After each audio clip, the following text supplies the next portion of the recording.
Hi guys, and welcome to the Photography Accelerator Workshop. My name's Luke, and today we're going to do some street photography at night, right in the heart of London, just by Piccadilly Circus. And it's a Friday night, so it's really busy. There's lots of expensive cars, revving their engines, music, everyone's out having a good time.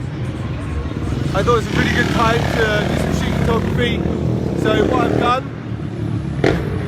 what I've done is I've got my 50mm out on my Leica, and I'm going to try and take some shots. Not using a tripod today, just to show you guys you actually don't always need a tripod. You just have to be a little bit creative with your shots. So let's get to it. The first thing we need to do is to set up our camera to make sure that we got the best chance of taking shots. So I'm shooting with a 50mm lens today, and the reason being is it has a lower depth of field on it. It goes down to 1.4. My 35mm lens goes to 2.5. So I needed that advantage. So I got the 1.4 lens on. So that makes it a lot easier. Also, I'm going to be trying to shoot as high as ISO as possible. Now, because I'm shooting with a pretty old, out-of-date camera, the M9, I can't really shoot much more over ISO 800 before the quality of the shot gets reduced too much. So that's the highest ISO I can go. So therefore, the slowest shutter speed I can probably go is about 50th of a second. That matches the focal distance of the lens. So that's sort of my go-to setup. And obviously I'm going to tweak it to get the perfect exposure. That's like the lowest and slowest I can go to get the shots. So let's see how we get on and try and take some shots. So the first shot I'm going to try and do is to photograph the billboard behind me. If you can see that. It's such an iconic part of Piccadilly Circus, so it's definitely worth a stab. See if I can get a good shot of that. So what I'm going to do is going to do a little recce, going to walk around 15-20 minutes. Probably not even getting my camera out, and just see if I can find a good perspective, a good angle to capture that. And once I've had a walk around, then I'm going to go and see if I can get the shot. I think I found my first shot. I'm just going to show you. So it's down here, looking that way there. So what I'm trying to do is I'm going to use this as support and crouch down and lean against it. That'll give me a higher chance of getting a sharper shot. And then what I'm also going to do, if I spin around, is I'm going to wait for someone interesting in the foreground, and that's going to be my focal point. That's the main part of the focus. And then you've got the beautiful backdrop as well. That's going to be really interesting. So that's kind of the setup. It's a bit of a waiting game now, so let's see if I can get that shot and see how we get on.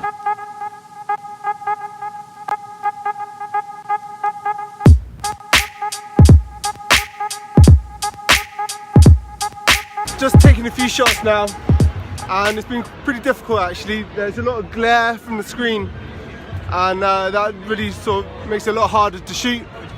You have to keep it really still. It's really hard to keep it still enough, so I've got a few shots. I'm not too sure they're good enough. The LCD display on the back of my screen is never that sharp, so I can never tell if I've got a perfect exposure. I can just roughly tell if I've got an okay composition. Composition that I'm not 100% happy with either. Couldn't find a really strong subject, and I don't really want to wait all night waiting for potentially someone to come into the shot. Didn't seem like it's going to happen, so I've knocked that one on the head. What I might try and do now is go into Soho. They have loads of neon lights, things like that, so that could be quite interesting as well. I'm hoping there's quite a lot of light there, and it's also an exciting place to be on a Friday night. So that's where I'm going to head over to now, and we'll see how we get on. We're just entering the seedier part of town now, and I love going past these phone boxes because they've always got cool girls in them. So we've got here transsexual pre-op, Mistress Amy up here. Let's have a look at Mistress Amy. And anyway, it just adds to the atmosphere of Soho. It's always a bit of a smutty part of London, but it's also an exciting part of London as well. Anyway, onwards and upwards, let's go to our next location. Oh, by the way, this is also a strip club. Is it the Windmill or something? I've never been, I've just been told that, so I wouldn't know. Anyway, let's go to our next location.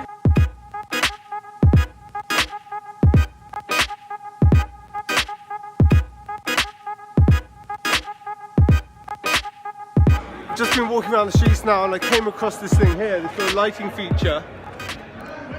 And as you can see it there, now I think that's a really interesting thing.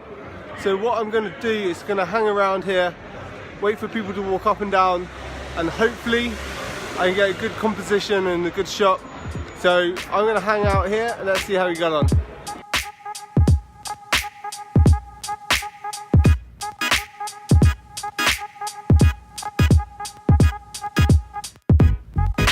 I've just taken a few shots now and I've got one subject walking in, and I was really pleased with how it looks, but once again my LCD display isn't that good, so I can't tell if it's going to be perfectly in focus.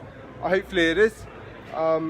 And once again I've just kept everything slow and low, so low aperture, high ISO, slow shutter speed, and that's enough to let light in and hopefully to get a good exposure. Also I'm getting ambient light from this light out here and the glow from this lighting feature and from the windows, so I am actually trying to be strategic where I'm placing myself so I get the most amount of light possible so I can actually shoot. So I'm going to carry walking around a bit and see if I can find another location. I've just spotted my last scene that I'm going to take tonight, and you can see it's these red lights just over here. Now the reason I like these lights is there's a lead line, they're diminishing off into the distance, so it adds depth. Now what I'm doing is I'm going to be waiting for the right person hopefully to come down here and create a bit of foreground interest. So that's the concept, that's the idea. Once again I'm trying to keep my camera settings nice and simple. High ISO, low aperture, low shutter speed. All I have to do is make sure my shutter speed isn't too slow so I get a blurry shot. So I'm pretty close to the danger zone, I'm about 1/50th, 1/60th of a second. So I can't go much slower than that. So I'm going to camp out here, wait for the right setup and take a few shots.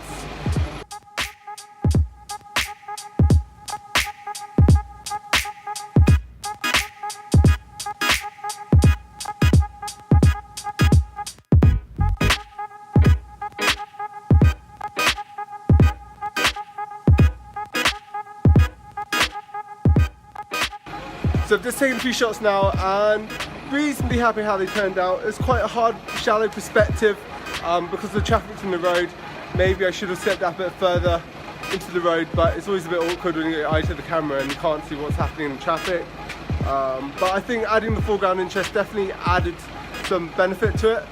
But hopefully you can see from this video that you don't always need a tripod, you just need to get a bit creative, hang out where the light is, and just take some shots and try and create opportunities. So that's it for today. Hopefully you guys can like and subscribe, and we'll see you in our next video next time. So take care.